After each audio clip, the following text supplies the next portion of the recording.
بسم اللہ الرحمن الرحیم۔ السلام علیکم ناظرین، میں ہوں آپ کا میزبان سید سلمان گل۔ اسلام ہمارا دین ہے، دین امن ہے، دین رحمت ہے، دین فطرت ہے۔ ہم نے جب آغاز کیا اس موضوع کا تو پہلے دن میں نے ظاہر اب پرسوں کل سے قبل ہم نے آغاز کیا اسلام دین فطرت ہے، اور اس کی یعنی فطرت کی موافقت کے ساتھ ہم نے اسلام کو پرکھا اور دیکھا کہ اسلام انسان کی فطرت کو کتنا شفاف کرتا ہے۔ ظاہر ہر شخص فطرت سلیم پر پیدا ہوتا ہے، بعد میں ماحول، انوائرمنٹ اور دور کی جہالتیں اور گناہ اور تباہ کاریاں ہیں جو انسان کی فطرت کو تبدیل کرتی ہیں، لیکن اسلام یہ چاہتا ہے کہ وہ جس فطرت پر پیدا ہوا اسی فطرت پر زندگی بسر کرے اور اسی سلیم فطرت کے ساتھ اس دنیا سے ایمان کی سلامتی کے ساتھ اٹھایا جائے۔ یہ اسلام چاہتا ہے۔ پھر ہم نے کل بات کی اس پر کہ اسلام دین ہم نے کہا نا امن ہے۔ امن اسلام نے دیکھا ہے کہ جنگ کے موقع پہ بھی اسلام امن کی بات کرتا ہے، مطلب اپنا بھرپور دفاع ضرور کرتا ہے لیکن پرنسپل سمجھاتا ہے۔ کل میں نے اختتام اس بات پہ کیا تھا کہ دنیا آج بھی یہ کہتی ہے everything is fair in love and war, لیکن رسول اللہ فرماتے ہیں just fair is fair in love and war and in everything. ہمیں صرف جو ٹھیک ہے، صحیح ہے، اسی کو صحیح کہنا ہے، غلط کسی موقع پہ بھی صحیح نہیں ہو سکتا، چہ جائے کہ حکمت عملی جو آپ علماء اجازت دیتے ہیں یا رعایت دیتے ہیں۔ آج ہم بات کریں گے اسلام دین رحمت ہے۔ اللہ اکبر، جب رحمت للعالمین کا دین ہے تو رحمت کیوں نہ ہو؟ اور ہم جانتے ہیں کہ اسلام سے قبل دنیا تباہی و بربادی کے کس عمیق گڑھے کے اندر دھنستی چلی جا رہی تھی۔ اسلام ہی تھا جس نے ایک حیات نو اور ایک نئی شکل اور رحمت عطا کی اس دنیا کو دور جاہلیت سے نکال کر۔ قرآن مجید فرقان حمید نے بھی اس کے بارے میں کلام کیا ہے۔ ہم اسی سے آغاز کریں گے اور بات کرنے کے لیے ماشاءاللہ آپ کے ہمارے ارد عزیز علماء مفتی احسن نوید نیازی صاحب اور مفتی سید زیغم علی گردیزی شاہ صاحب، دونوں حضرات کا خیر مقدم ہے۔ مفتی صاحب، جو بات میں نے کی کہ اسلام سے قبل جو حالت تھی، تباہی، بربادی، اندھیرا ہی اندھیرا، ظلم و ستم، کل ہم نے بات کی خون ریزی، قتل و غارت کیا، اسلام نے ایک نئی حیات نو، یعنی وہ زندگی تھی ہی نہیں، وہ تو نہ جانے کیا تھا، اسلام نے ایک شفاف زندگی عطا کی۔ قرآن اس پر بات کرتا ہے، کیا فرماتے ہیں؟ بسم اللہ الرحمن الرحیم، صلی اللہ علیہ حبیبی محمد وعلی آلہ وصحبہ وبارک وسلم۔ دیکھیں، انسانی شعور جب بھی اقدار کا تعین کرتا ہے تو وہ 5 جہتوں سے کرتا ہے۔ ایک حسی و طبعی، دوسرا فکری و عقلی، تیسرا جمالیاتی، چوتھا اخلاقی، 5واں روحانی۔ یہ 5 سطحیں ہیں اقدار کی جن کے اعتبار سے انسانی شعور تعین کرتا ہے کسی بھی تہذیب کے بلند ہونے کا، کسی بھی تہذیب کے اچھا ہونے کا۔ تو ہم ان 5 جہتوں کے اعتبار سے جب جائزہ لیتے ہیں دنیا کا اس دور میں، تقریباً 7ویں صدی عیسوی، اس دور کے اندر ہمیں جو تاریخ نظر آتی ہے نہ اس سے پہلے اتنی تاریکی تھی نہ اس کے بعد ہے، یعنی دنیا کا وہ تاریک ترین دور تھا، اور وہ ایسا دور تھا وہ جو قرآن مجید فرقان حمید نے فرمایا نا ظہر الفساد فی البر والبحر، جی خشکی اور تری میں فساد پھیل گیا۔ وہ ایسا فساد تھا پوری دنیا کے اندر، ہمیں ان 5 سطحوں پر فساد کا غلبہ نظر آتا ہے۔ اور وہ جو قرآن نے فرمایا وَكُنْتُمْ عَلَى شَفَا حُفْرَةٍ مِّنَ النَّارِ، تم جو ہے نارے دوزخ کے گڑھے کے کنارے پر تھے۔ تو ہمیں واقعی اس وقت انسانیت نارے دوزخ کے گڑھے کے کنارے پر نظر آتی ہے، چاہے وہ فکری اور اعتقادی سطح ہو، چاہے وہ اخلاقی سطح ہو، چاہے وہ معاشرتی سطح ہو۔ تو ہمیں لوگوں کا جو آپس میں ایک دوسرے کے ساتھ تعلق ہے وہ تعلق بھی خراب نظر آتا ہے، جو لوگوں کا خدا کے ساتھ تعلق تھا وہ تعلق بھی خراب نظر آتا ہے اس دور کا۔ کہ آپ دیکھیں لوگوں نے خدا کو فراموش کیا تو خود فراموشی اور خدا فراموشی یہ دونوں ملتے جلتے ہیں، یہ ایک دوسرے سے لنک اپ ہیں۔ جیسے عرفان ذات اور عرفان خدا یہ لنک اپ ہیں، من عرف نفسہ فقد عرف ربہ۔ تو ایک تشریح یہ بھی ہے نا، اپنے آپ کو پہچان لیا تو اپنے جو ہے وہ رب کو پہچان لیا، خود سے خودی اور خودی کا سر نہیں، ہاں، لا الہ الا اللہ۔ تو جو اسی طرح جو ہے وہ خدا فراموشی اور خود فراموشی بھی آپس میں لنک اپ ہے۔ چونکہ خدا فراموش تھے اس لیے خود فراموش تھے، اور چونکہ خود فراموش تھے اس لیے خدا فراموش تھے۔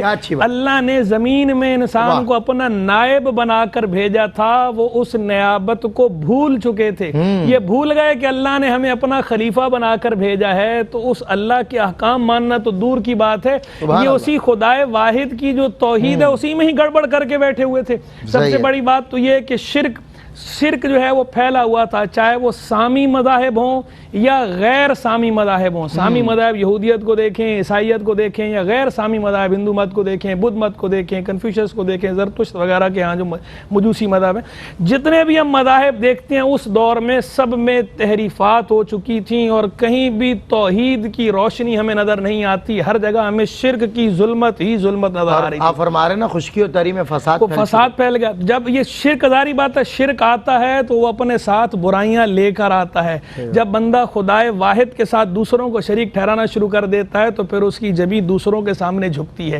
جب دوسروں کے سامنے جھکتی ہے تو پھر خرابیاں ہی خرابیاں پیدا ہوتی ہیں. اس کا اثر ہر سطح پر ہوتا ہے. تو معاشرے میں طبقاتی جنگل کا قانون معاشرے میں طبقاتی تقسیم جو ہوئی، وہ طبقاتی تقسیم کے پیچھے بھی یہ شرک ہی تھا نا.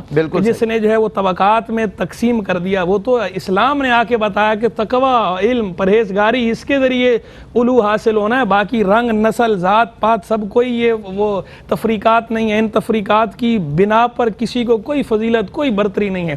لیکن اس معاشرے میں یہ برتریاں ہمیں نظر آ رہی تھیں. تو یہ جو ہر طرح کی خرابی تھی، اس خرابی کو دور کس نے کیا؟ اللہ رب العالمین نے مبعوث فرمایا. کس کو؟ اما ارسلناک الا رحمۃ للعالمین. اسلام دین رحمت. تو اللہ رب العالمین نے رحمت للعالمین کو کائنات میں بھیجا. کیوں بھیجا؟ اور ساتھ کتاب دے کے بھیجا. فرمایا کتاب انزلناہ الیک لتخرج الناس من الظلمات الی النور باذن ربہم الی صراط العزیز الحمید. محبوب یہ کتاب ہم نے تمہاری طرف نازل فرمائی ہے تاکہ تم اپنے ان کے رب کے اذن سے، اس کی اجازت سے ان لوگوں کو ظلمات سے، تاریکیوں سے نور کی طرف نکال کے لے آؤ، روشنیوں کی طرف نکال کے لے آؤ، عزیز حمید رب کے سیدھے راستے کی طرف لے آؤ. تو وہ رحمت عالمیان آئے اور آ کر انہوں نے قانون وضع کیا. انہوں نے فکری اور اعتقادی سطح پہ بھی انہوں نے انقلاب برپا کر دیا، رحمت کو لے کر آئے. جمالیاتی سطح پہ بھی رحمت کو لے کر آئے، اقتصادی سطح پہ بھی رحمت کو لے کر آئے، روحانی سطح پہ بھی رحمت کو لے کر آئے، حسی اور طبعی سطح پہ بھی رحمت کو لے کر آئے. اتنی رحمت لے کر آئے، رحمت مجسم بن کر آئے کہ وہ برکات آج تک آپ کی برکات سے دنیا جو ہے مستفید ہو رہی ہے، دنیا فائدہ اٹھا رہی ہے، نفع اٹھا رہی ہے اور تا قیامت اٹھاتی رہے گی انشاءاللہ. اور ناداروں کو علم کے موتی آقا نے انمول دیے، باب جہالت بند کیا اور علم کے موتی رول دیے. میں مفتی سید زیغم علی گردیزی شاہ صاحب آپ کی طرف بڑھتا ہوں. اللہ رب العزت کے بے شمار احسانات ہیں اس دین متین کی جانب سے جو اللہ ریفرنس کرتا ہے قرآن میں، لیکن ایک احسان اور ایک نعمت کی طرف اشارہ کرتا ہے. اللہ فرماتا ہے یاد کرو تم اللہ کی اس نعمت کو کہ جس کی بدولت تم ایک دوسرے کے دشمن تھے، ایک دوسرے کی جان مال کے دشمن تھے، جس کی بدولت تم آپس میں بھائی بھائی بن، یعنی آپس میں تمہارے درمیان محبتوں کا سلسلہ داخل ہو. اس حوالے سے کچھ ارشاد فرمائیں اس ریفرنس کی طرف جو اللہ نے ارشاد فرمایا. بسم اللہ الرحمن الرحیم. اللہم صلی علی محمد وعلی آل محمد وبارک وسلم. و شکریہ سلمان بھائی. قرآن کریم میں زمانہ جاہلیت کے جو تصورات اور ان کے جو نظریات تھے، معمولات تھے، ان چیزوں کو بھی بیان فرمایا اور اسلام کی برکت سے اللہ تعالیٰ نے معاشرے میں جو امن، سلامتی، سکون اور اسلام کی برکت سے جو پیار و محبت کا ایک جو باہم رشتہ عطا فرمایا اس کو بیان فرمایا گیا. زمانہ جاہلیت میں معمولی سی بات پر، یعنی اگر ہم دیکھیں اس کا پس منظر دیکھیں اور اسباب پر نظر دوڑائیں تو دو چیزیں بڑی جو اسباب میں سب سے اہم اور سب سے بنیادی چیزیں نظر آتی ہیں. پہلی چیز یہ کہ اس معاشرے میں نسلی جو تفاخر ہے، امتیازات ہیں، یہ انتہا درجے کے تھے. اور پھر تعصب و ہٹ درمی اور کسی نہ کسی طور پر اپنے آپ کو سب سے زیادہ اعلیٰ اور فوقیت والا سمجھنا، اس وجہ سے ساری جتنی بھی جنگیں ہوئی ہیں، ہم اگر دیکھیں زمانہ جاہلیت کی تقریباً 125 جو مشہور جنگیں ہیں، جنگ بعاث ہے، پھر جنگ بسوس اور اس طرح کی دیگر جنگیں، تقریباً 100 سے زائد جنگیں بغیر کسی معقول وجہ کے وہ لڑی گئیں. یعنی ان ساری جنگوں میں کسی ایک جنگ میں کوئی ایسی وجہ نہیں ہے، کوئی ایسی وجہ نہیں ہے کہ جس کی وجہ سے کہا جا سکے کہ ہاں یہ سبب تھا اور یہ واقعی کوئی سبب تھا کہ جس کی وجہ سے جنگ کی جا سکتی تھی.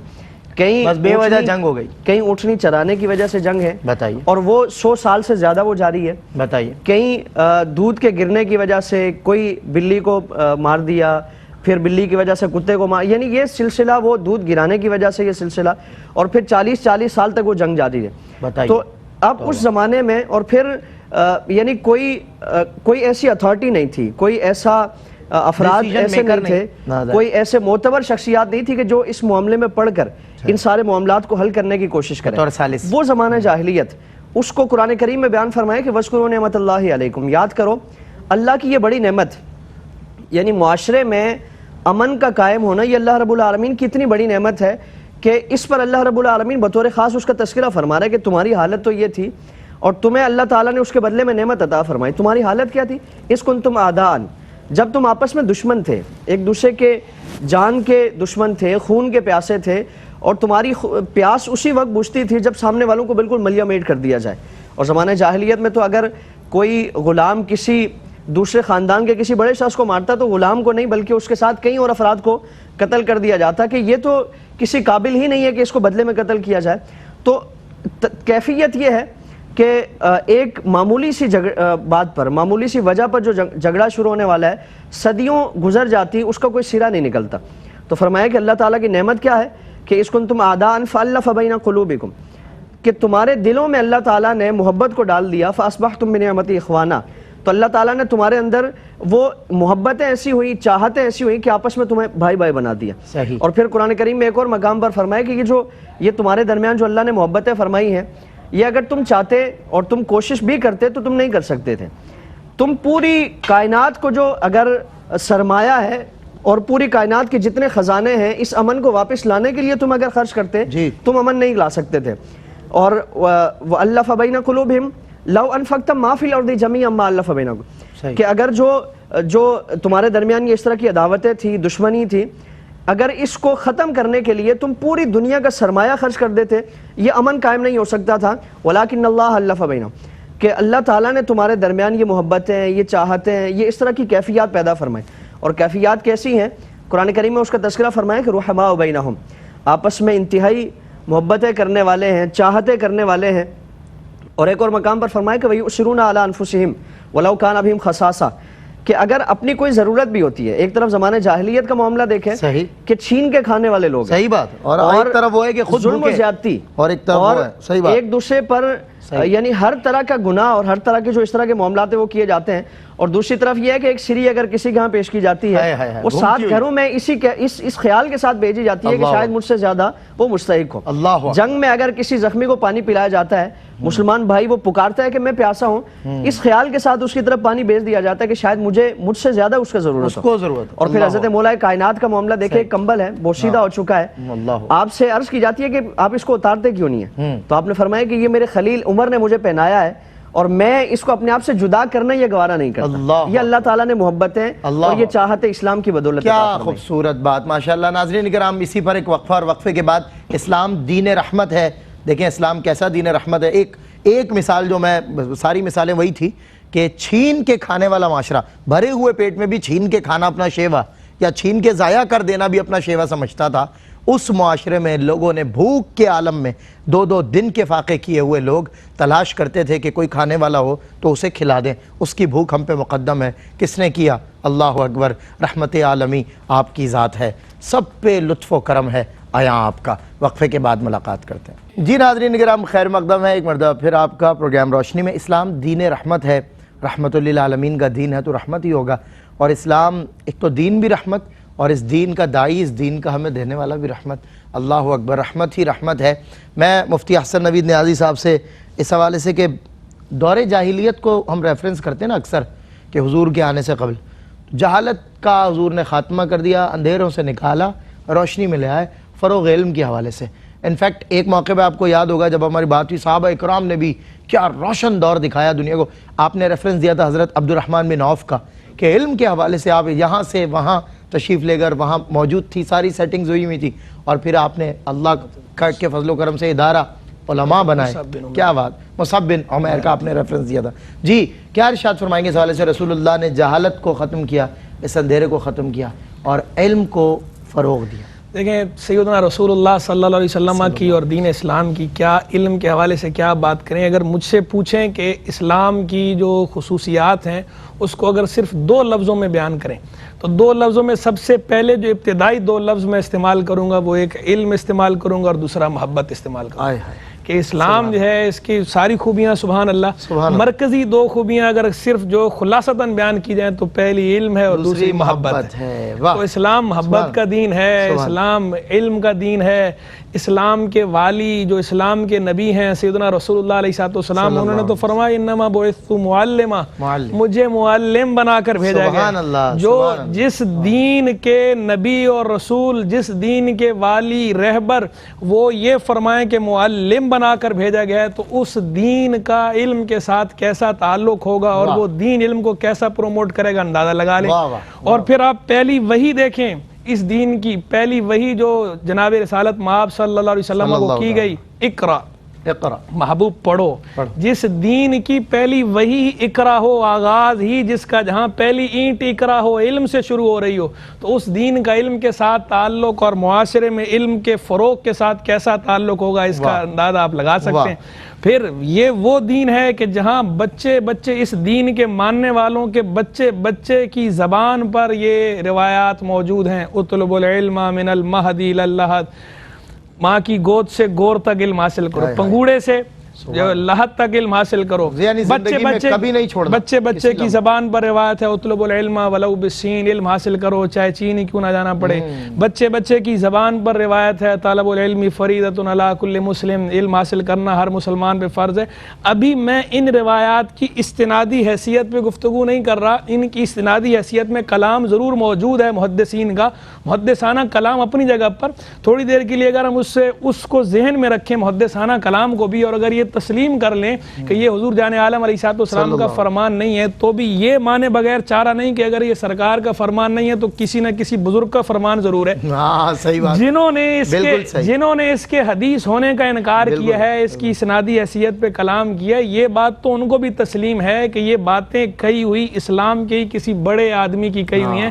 اب وہ یا صحابی ہیں یا تابعی ہیں یا امام مجتہد ہیں یا محدث ہیں یا فقیہ ہیں یا مفسر ہیں، یعنی تعلق ان کا دین کی پیشوائی کے ساتھ ہے۔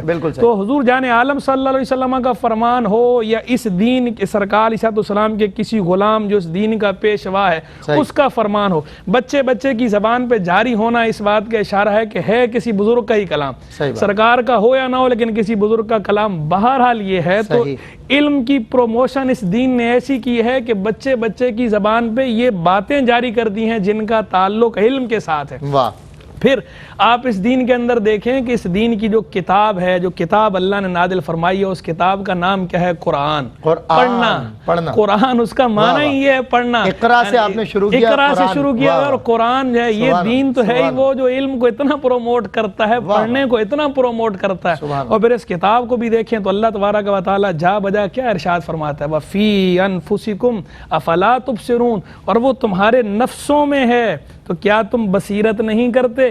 اب یہ وفی انفسکم میں سب کچھ آ گیا، ساری نشانیاں آ گئیں۔ ان نشانیوں کا تعلق جو ہے وہ روحانیت کے ساتھ بھی ہے، ان نشانیوں کا تعلق حسیات کے ساتھ بھی ہے، حسی چیزیں بھی آ گئیں، روحانی چیزیں بھی آ گئیں۔ اب اپنے ظرف کے مطابق، اپنی استعداد کے مطابق اگلا اس سے حسی نکات اخذ کر لے، حسی تجربات کر لے، روحانی تجربات کر لے جو اسے خدا تک پہنچائیں۔ اور خود اسی قرآن میں اللہ نے فرمایا نا، سنریہم آیاتنا فی الآفاق وفی انفسہم حتی یتبین لہم انہ الحق، ان قریب ہم انہیں نشانیاں دکھا دیں گے اپنی آفاق میں بھی اور ان کی جانوں کے اندر بھی، تاکہ ان کے لیے واضح ہو جائے کہ وہی حق ہے۔ یعنی اس دین نے علم کو، شعور کو پروموٹ کیا اور یہ بتایا کہ ہر چیز پہ تحقیق کرو، یہ سب کچھ تمہارے لیے مسخر ہے، اور ان پہ تحقیق کر کے ان کا جو خالق ہے اس خالق تک رسائی حاصل کرے۔ یہ تحقیق یعنی اسلام میں اور دوسروں میں فرق اتنا ہے، پروموٹ اسلام علم ہی کو کرتا ہے لیکن ساتھ اسلام مقصدیت دیتا ہے کہ جو تحقیق کرنی ہے، جو ایجادات کرنی ہے، ان کے اندر کھو کے نہیں رہ جانا، بلکہ وہ تمہاری منزل نہیں ہے، وہ ذریعہ ہیں، ان کے ذریعے جو مقصد اصلی ہے خدا کی معرفت، وہاں تک پہنچنا ہے۔ تو یہ دین جو ہے یہ انسان کو پہلے یہ باور کرواتا ہے کہ انسان اللہ کا خلیفہ ہے، اپنے آپ کو پہچانے، عرفان ذات عطا کرتا ہے، عرفان ذات کے ذریعے عرفان آفاق، عرفان انفس، پھر عرفان خدا عطا کرتا ہے۔ اچھا ایک بات ہے، ہم لوگ ویسے چاہتے ہیں کہ ہمیں زندگی میں سسپینس ہو، سسپینس کے آن دی ادر ہینڈ ہم سوچتے ہیں کہیں کوئی ایسی چیز کی تلاش میں نکلیں جہاں ایکسائٹمنٹ ہو۔ اللہ رب العزت ان تمام تر چیزوں کی طرف آپ کو دعوت دیتا ہے. کہیں کہتا ہے قل سیروا فی الارض، کہیں تسخیر کائنات کا حکم کرتا ہے. تو اس طرح اللہ فرماتا ہے تم غور تو کرو، نشانیاں تو دیکھو، تم چلو پھرو تو تمہیں پتہ چلے گا ہر شے میں، بالکل ایسا ہی، ہر شے کے اندر کوئی نہ کوئی سسپینس موجود ہے. اور جب وہ سسپینس کھلتا ہے تو یہ راز کھلتا ہے کہ رب تعالیٰ، عربی شاعر نے کہا تھا وَفِي كُلِّ شَيْءٍ لَهُ آیَةٌ تَدُلُّ عَلَىٰ أَنَّهُ الْوَاحِدُ. ہر شے میں، کائنات کی ہر شے میں نشانی موجود ہے جو بندے کی رہنمائی کرتی ہے اس بات پہ کہ وہ اللہ ایک ہے جس نے اس کو بنایا. کیا بات، بس دیکھنے والی آنکھ چاہیے. کیا بات، سبحان اللہ. ہم حضور ہمارے اسلامی جمہوریہ پاکستان میں یہ ابتدائی جو نظمیں ہیں لوگوں کو ترغیب دلانے کے لیے، اس میں ایک نظم ہماری ماؤں بہنوں کی جانب سے ریفرنس کی جاتی ہے کہ ہم مائیں، ہم بہنیں، ہم بیٹیاں، قوموں کی عزت ہم سے ہے. یقیناً ہم سب کی عزت ہماری ماؤں سے، بہنوں سے، بیویوں سے، بیٹیوں سے ہے. یہ جو عورت ہے اس کے مقام و مرتبے کے معاملے میں بڑا عدم توازن، بڑا ڈس بیلنس رہا معاملہ دور جاہلیت میں بھی. ظاہر ہے درگور کر دینے تک کی تو نوبت تھی اور تھا ہی کیا. تو اس حوالے سے بھی ان کے مقام و مرتبہ، ان کی حیثیت، ان کی پوزیشن، ان کی ڈیوائیڈنس، وراثت، یہ وہ تمام تر معاملات میں اسلام نے ہی لوگوں کو اس ڈس بیلنسنگ سے نکالا اور ایک متوازن راستہ اور سوچ اس صنف نازک کے لیے منتقل فرمائی. کیا فرماتے ہیں اس حوالے سے؟ بسم اللہ الرحمن الرحیم. اسلام سے پہلے جتنے بھی معاشرے اور جتنے بھی مذاہب موجود تھے ان میں خواتین کے حوالے سے اگر دیکھیں تو افراط و تفرید کا ہمیں معاملہ نظر آتا ہے. بالکل صحیح. کہیں عورتوں کے حقوق کی انتہائی پامالی کی جاتی ہے اور جانوروں سے بھی بدتر ان کے ساتھ سلوک کیا جاتا ہے. صحیح بات. کسی معاشرے میں ان کو محض نفسانی خواہشات کی تکمیل کے لیے اور تحصیل کے لیے ایک ذریعہ سمجھا جاتا ہے. عرب میں اگر ہم دیکھیں تو بچیوں کو تو زندہ درگور کر دیا جاتا ہے، جانور سے بھی بدتر. جانور کو بھی ایسے نہیں مارا جاتا. ماؤں کے حوالے سے ہمیں کئی روایات ایسی ملتی ہیں کہ ماؤں کو وراثت میں تقسیم کیا جاتا ہے یا ان کو بازار میں بیچ کر ان سے جو آمدنی ہوتی تو اس کو بچے ان کو آپس میں تقسیم کر دیتے. یہ عرب معاشرے میں ہمیں خواتین کے حوالے سے ملتا ہے. پھر ہم ہندوستان کا اگر جائزہ لیں تو اس میں خواتین کے ساتھ ایسا بدترین سلوک کیا جاتا تھا کہ کسی کا اگر شوہر کا انتقال ہو جاتا تو شوہر کے ساتھ اس کی بیوی کو بھی جلا دیا جاتا. بالکل. اس کی چتا کے ساتھ اس کو بھی جلا کر راکھ کر دیا جاتا. وہ چیخیں مارتی رہتی لیکن اس کا کوئی پرسان حال نہیں تھا. پھر کئی اور معاشروں میں دیکھیں اگر تو انسان کا بالکل تصور ہی نہیں تھا کہ وہ انسانوں کی فہرست میں شامل ہے. کہیں اس کو خواہشات کی تحسین کا ذریعہ اور کئی بالکل ہی.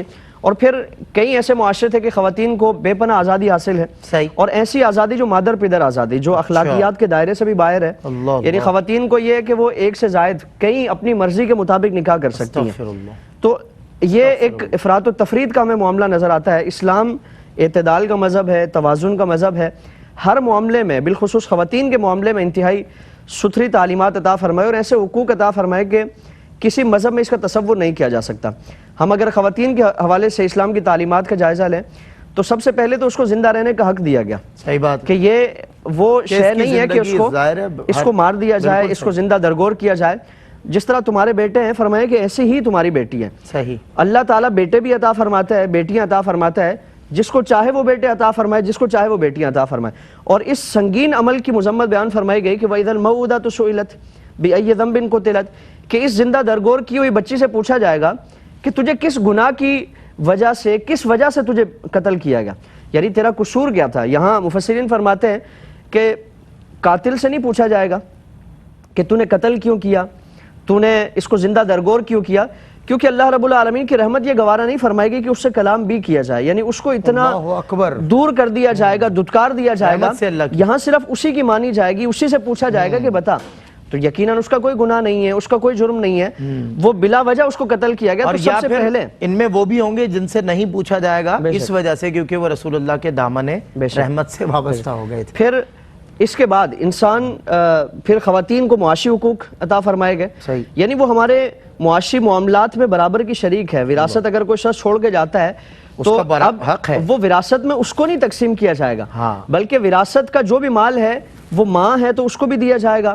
ماں کا الگ حصہ مقرر فرمایا گیا. پھر اگر بیوی ہے، اولاد شوہر کی ہے تو اس کے مطابق اس کو حصہ دیا جائے گا، اولاد نہیں ہے تو اس کو حصہ دیا جائے گا. یعنی ہر صورت میں بیٹی کو حصہ دیا جائے گا، بہن کو بعض صورتوں میں حصہ دیا جائے گا. یعنی ہماری جتنی بھی جائیداد ہے، وراثت ہے، اس میں باقاعدہ سے اس کو حصہ دیا جائے گا. جس طرح زمانہ جاہلیت میں بالکل ان کو تصور تک نہیں تھا کہ خواتین کو بھی حصہ دینا ہے، بلکہ زمانہ جاہلیت میں جو بچوں کو زندہ درگور کیا جاتا تھا اس میں ایک تصور یہ بھی پایا جاتا تھا کہ ہمارا جو مال ہے وہ ہمارے گھر سے نکل کر کسی اور گھر میں منتقل ہو جائے گا. یعنی اپنی بچی کو بیاہ دیں گے تو اس پہ اخراجات آئیں گے, اس پر مال خرچ کرنا پڑے گا. تو ایک تصور یہ پایا جاتا تھا.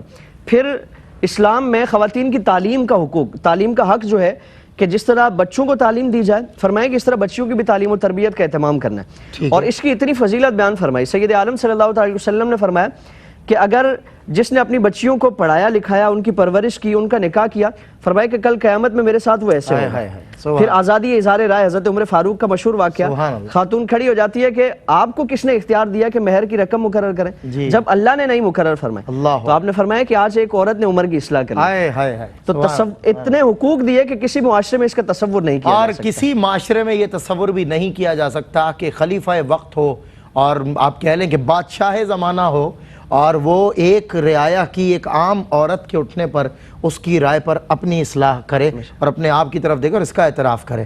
ایسی بھی مثال کہیں نہیں ملتی. حنیف قیصر و کسریٰ کی تمکنت ہے گواہ, غلام ایسے کسی بوریا نشیں کے نہ تھے, غلام ایسے کسی بوریا نشیں کے نہ تھے. وقفے کے بعد ہوتی ہے ملاقات. خوش آمدید ناظرین, آپ کا خیر مقدم ہے. پروگرام روشنی کا آخری سیگمنٹ اور اسلام دین رحمت ہے.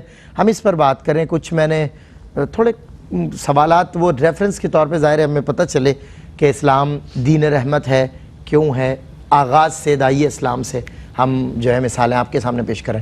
مفتی حسن نوید نیازی صاحب, انسان کو انسان کی غلامی سے نکالنا, اس سے بڑی کیا رحمت ہوگی؟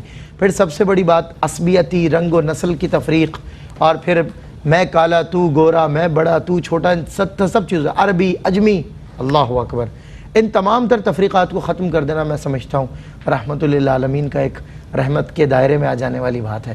کیا فرماتے ہیں اس حوالے سے؟ اس کی کچھ مثالیں پیش کریں.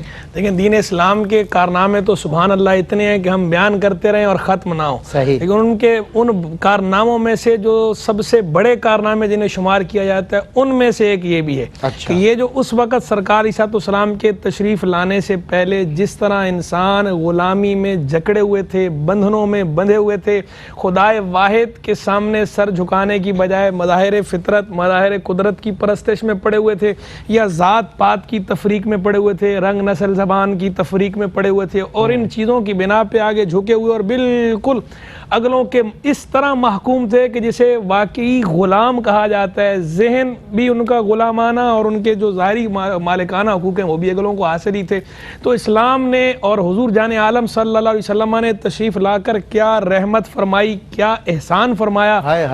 وَلَقَدْ كَرَّمْنَا بَنِي آدَمَ, ہم نے بنو آدم کو عزت عطا فرمائی. تو بنو آدم کو آ کے یہ درس دیا اور بتایا کہ تمہیں اللہ نے عزت عطا فرمائی ہے. یہ سر یہ اللہ کے سامنے جھکنے کے لیے ہے, مخلوق کے سامنے جھکنے کے لیے نہیں ہے. مخلوق کے سامنے یہ سر جو ہے وہ سر بلند ہونا چاہیے, اور اللہ کے سامنے یہ سر زمین پہ ٹکا ہوا ہونا چاہیے. اللہ کے سامنے ماتھا ٹیکنا ہے, باقی مخلوق کے سامنے ماتھا نہیں ٹیکنا, بلکہ ماتھا ٹیکنا تو دور کی بات ہے. اسلام تو حد رکوع تک جھکنے کو منع کرتا ہے کہ کسی انسان کے سامنے اتنا جھکنا کہ ہاتھ بڑھائیں تو رکوع تک پہنچ جائیں, اتنے جھکنے کو بھی اسلام نے کنڈیم کیا, اس کو بھی ناجائز قرار دیا کہ نہیں, یہ تعظیم جو ہے اللہ کے ساتھ خاص ہے. جائے کہ بزرگوں کی دست بوسی کی خاطر جو جھک رہے ہیں, چونکہ وہ جھکنا نہیں ہے, وہ در حقیقت ہاتھ چومنا ہے. ہاتھ چومنے کے لیے تو مجبوری ہے, اس طرح جھکا جائے گا. یا جیسے ماں کے پاؤں چومنے ہیں تو وہ جھکنا ماں کے پاؤں چومنے کے لیے وہ ایک الگ بات ہے. ویسے تعظیماً جھکنا جو ہے اسلام اس کو کنڈیم کرتا ہے, یہ عبادت اللہ کے ساتھ خاص ہے, یہ جھکنا اللہ کے آگے ہے. حضور نبی کریم صلی اللہ علیہ وسلم نے اللہ کے آگے لوگوں کو جھکایا, لوگوں کی غلامی سے اٹھایا. اسلام نے جو نظم قائم کیا اس نظام کو دیکھیں, عبادات کا نظام دیکھیں, سبحان اللہ. سب سے بڑی اور اہم عبادت نماز, جس کے بارے میں بروز قیامت سب سے پہلا سوال ہونا ہے, اس نماز کے نظم کو آپ دیکھیں. ایک ہی صف میں کھڑے ہو گئے محمود و ایاز, نہ کوئی بندہ رہا نہ کوئی بندہ نواز. امیر ہو غریب ہو, کالا ہو گورا ہو, بادشاہ ہو رعایا ہو, سیٹھ ہو مزدور ہو, کوئی بھی ہے, کسی بھی طرح کی تفریق, ساری تفریقات جو ہے وہ مسجد سے باہر ہیں. مسجد کے اندر ایک ہی صف میں اللہ کے حضور کھڑے ہوں گے. اسلام کا حج کا نظام دیکھیں, حج کے موقع پہ امیر ہے غریب ہے, بادشاہ ہے رعایا, سیٹھ مزدور, کالا گورا, عربی اجمی, کسی بھی رنگ نسل زبان کا کوئی بھی ہے، وہ ساری تفریقات جو ہے پیچھے رہ گئیں، وہ سارے رب کے حضور سارے جو ہے اس طرح احرام باندھ کر اللہ کے حضور حاضر ہیں، لبیک کی صدائیں ہیں، ایک ہی جگہ ہے، ایک ہی مقام ہے، کوئی وہاں پر کسی کا پروٹوکول نہیں ہے، ہاں حرم کا پروٹوکول ہے، سارے پروٹوکول بالائے طاق عرض ہیں۔ کروں کہ یہ مثال کی وجہ سے یہ رنگ و نسل کی تفریق کا ختم ہونا اب بھی زندہ اور سلامت ہے، بالکل، ورنہ اب بھی لوگوں کو گلہ ہوتا ہے کہ جی وہ کہیں عرب ہمیں عجم کو کچھ نہیں سمجھ رہے، کچھ نہیں سمجھتے، لیکن یہ وہ مقام ہے اور یہ موقع ہے، یہاں آ کے پتہ چلتا ہے آفاقیت کا، یہاں آ کے پتہ چلتا ہے اجتماعیت کا، یہاں آ کے پتہ چلتا ہے عالمگیریت کا، اور یہاں آ کے پتہ چلتا ہے کہ رنگ نسل زبان سب پیچھے رہ گئے، سب جو ہے یہاں پہ خدائے واحد کے سامنے ایک ہی طرح کے انداز میں، ایک ہی لباس میں سب جھکے ہیں رب کے سامنے۔ رب ہے، رب ہے، العبد عبد والرب رب، بندہ بندہ ہے، رب رب ہے، یہاں رب کی ربوبیت کا اظہار ہو رہا ہے، اور پھر بندے کی بالکل اور بندے کی بندگی کا اظہار ہو رہا ہے۔ حج پورا ہی میں نے پورے حج کو کہا، بالکل میں نے اسی لیے پورا حج کا ایک جگہ فکس نہیں کیا۔ اسی طرح آپ جو ہے ادھر آ جائیں، صوم کی طرف آ جائیں، روزے کے نظام کو دیکھیں تو روزے کے اندر بھی سب کے لیے ایک ہی ٹائم ہے، جو جس علاقے کا جس عربی اجمی کو بڑی اہمیت دے رہا ہوں، یہ بھی بتا دوں بالکل، کیونکہ وہ مہمان نوازی کے لیے وہاں کر رہے ہیں، اور آپ صوم کو دیکھیں، اس کے اندر بھی جو ہے کوئی تفریق نہیں رکھی گئی کہ نہیں جناب ٹائم جو ہے وہ کالے کے لیے کوئی ٹائم کچھ اور ہے، گورے کے لیے ٹائم کچھ اور ہے، عربی کے لیے کچھ اور ہے، اجمی کے لیے کچھ اور ہے، امیر کے لیے کچھ، غریب کے لیے کچھ، سب کے لیے ایک ہی ٹائم ہے، جو جس خطے کا اس خطے کے اندر جو وقت ہے اس کے مطابق وہ ایک وقت مقرر کر دیا گیا۔ زکوٰۃ کو دیکھیں، زکوٰۃ نافذ کر کے بتا دیا، امیر کو یہ بتا دیا کہ تمہیں جو مال اللہ نے دیا ہے یہ مال جو ہے اللہ کی دین ہے، تو اللہ نے تمہیں دیا ہے اپنی راہ میں خرچ کرنے کے لیے، تو غریبوں کا حصہ نکالو، غریبوں کا حصہ اس کے اندر رکھ دیا۔ تو سارا یہ تو بھی میں نے صرف نظام عبادات پہ بات کی ہے، اور ظاہری بات ہے وقت کی قلت ہے، ورنہ اگر پورے نظام کو دیکھیں، عبادات سے ہٹ کر معاملات کو اور دیگر چیزوں کو بھی اگر ہم ایکسپلین کرنے جائیں، اس کو ایلیبوریٹ کریں، تو بالکل واضح ہو کر سامنے آ جائے کہ اسلام نے کس طرح لوگوں کو ایک دوسرے کی غلامی سے نکال کے خدا کے حضور جھکایا، ایک خدا کی بندگی کا درس دیا، اور اپنی عظمت کا اور جو اپنا مرتبہ جاننا، عرفان ذات جو میں نے پیچھے بھی کہا تھا، عرفان ذات یعنی خود کا پہچاننا اور خدا اپنے، بالکل خود شناسی، اور پھر خود شناسی کے ذریعے خدا شناسی۔ کیا بات، سبحان اللہ، بہت خوب۔ میں مفتی سید زیغم علی گردیزی شاہ صاحب آپ سے آج کے اس موضوع پر، اسلام دین رحمت ہے، اور یہی اسلام جس نے ہمیں گندگی سے نکالا اور شفاف ایک دائرے کے اندر پناہ دی۔ ہم وہ لوگ تھے جو گندگی سے نکلے تو ہم چھونے کے لائق نہیں تھے، مگر رسول اللہ نے ہمیں ایسا کر دیا کہ لوگ چھونا تو دور، اگر ہم رسول اللہ کی سیرت پر چلیں تو لوگ ہمارے ہاتھ اور پیر چومنا بھی اپنے لیے سعادت سمجھتے ہیں۔ جب رسول اللہ کی سیرت پر کوئی چلتا ہوا نظر آئے تو اس کی عظمت اور توقیر کا عالم یہ ہوتا ہے، جب کوئی عالم دین چلے تو اس کے لیے لوگ اس کے احترام میں کھڑے ہو جاتے ہیں۔ میں عرض کرنا چاہتا ہوں کہ آج ان تمام تر باتوں سے امت مسلمہ کو، آج کی اس نشریات سے ویورز کو کیا پیغام ملتا ہے، میسج کیا کنوے کریں گے؟ سلمان بھائی، قرآن کریم میں بنی اسرائیل کا تذکرہ، بڑی ان کی فضیلتوں کو بیان فرمایا گیا اور ان کی عظمتوں کو بیان فرمایا گیا، اسی کے ساتھ ساتھ قرآن کریم نے ان کے حوالے سے سرزنش والا کلام بھی فرمایا، اور فرمایا کہ قُلْ يَا أَهْلَ الْكِتَابِ لَسْتُمْ عَلَىٰ شَيْءٍ حَتَّىٰ تُقِیمُوا التَّوْرَاۃَ وَالْإِنْجِیلَ، کہ تم کچھ نہیں ہو، تمہاری کوئی حیثیت و وقت نہیں ہے جب تک تم اپنی کتابوں کے جو احکامات ہیں ان کو قائم نہ کر لو۔